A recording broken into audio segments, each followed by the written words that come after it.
Hello guys, today I'm going to show you how we can see our old website, right?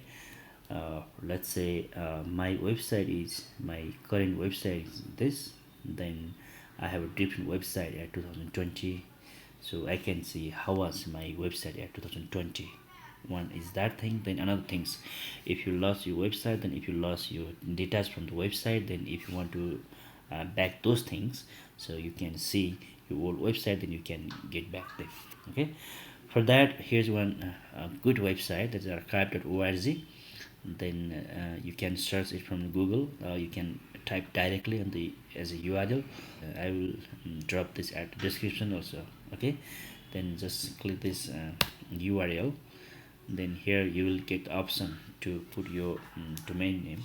So my website is this website. Just then do enter.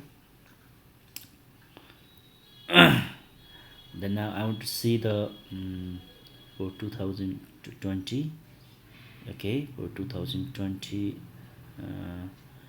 let's say August, April, let's say do it. Let's see how was my website at 2020 April. See, at that time my website was like this. Yes, this is the exact my website. How was it? Okay, even I can see the content.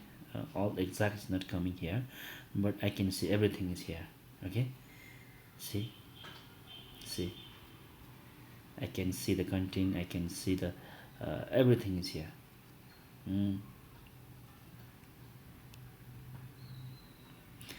Even you can check all the pages inside website with the website like this.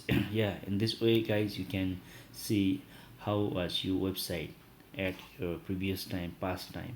Okay, yeah, in this way you can check your website and old website, that you can get back your content.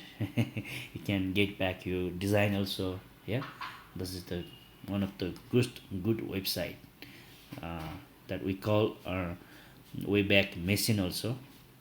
Wayback Machine also, right? That is the web.archive.org. You can go from here also. Otherwise, you can go from archive.org. Thank you.